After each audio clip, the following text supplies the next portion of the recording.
la radio qui a la cote. FGL. Un mot pour soigner inconsciemment ces mots, M-A-U-X. Au quotidien, sur cette antenne, c'est Frédéric Picard, journaliste et rédacteur en chef des éditions du Figaro, qui colle à l'actu sur FGL. Le mot d'FGL propulsé à la une des médias, entre voyelles et consonnes, conjugué version FM. Chut, silence, papal, SVP, s'il vous plaît, comme l'on dit, Monsieur Fred. Bonjour Hervé. Aujourd'hui, je me suis levé à l'aube pour parler du déplacement du pape au Royaume-Uni. Visite historique d'un souverain pontife dans ce pays depuis le schisme de 1534. Donc Hervé, je me suis mis sur mon 31. Ne pape oblige pour ce voyage papal. Enfin, papal, le pauvre Benoît, c'est pas là-bas qu'il va bronzer. Ben oui, qui dit voyage, dit pour le commun des mortels, sea, sex and son. Pour Benoît, c'est Édimbourg, Élisabeth II et Crachin. En plus, il va passer 4 jours à entendre « Oh my God, oh my God ». Vous imaginez le calvaire, c'est pas très sain. Ça vous choque Hervé que je dise Benoît? Ah, pourtant Benoît c'est bien son prénom. Et 16, c'est son nom. Nom qui, je vous l'accorde, n'est pas facile à porter. J'ai entendu dire qu'un certain Louis en avait perdu la tête. Je me demande s'ils ne sont pas de la même famille. Car j'ai l'impression que notre berger allemand a lui aussi perdu la sienne. Mais, miracle oblige, cela ne se voit pas. Comment? Quoi? Blasphème? Je vois d'ici les grenouilles de bénitier gonflées comme des bœufs, s'étrangler avec leur hostie, faire le signe de croix plus vite que Lucky Luke ne dégaine. On se calme, on respire, on reprend ses esprits.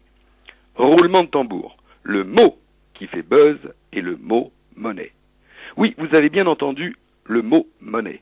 Les jardiniers confirmés comme ma belle-mère, j'en profite d'ailleurs pour saluer beau papa, penseront à la monnaie du pape, aussi appelée herbe aux écus, cette petite fleur très utilisée dans les bouquets séchés pour ses fruits décoratifs semblables à des pièces d'argent. Eh ben non.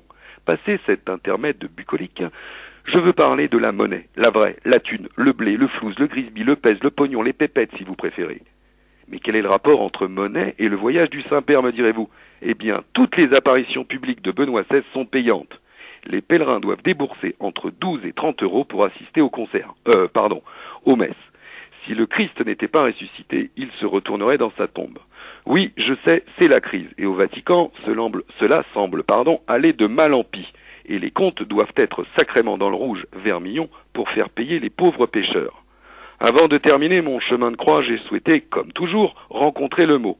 Je vous le donne en mille, pour parler à la monnaie, l'appel est surtaxé. Après une attente d'enfer, je voulais lui sonner les cloches. En effet, si Jésus-Christ, moi aussi.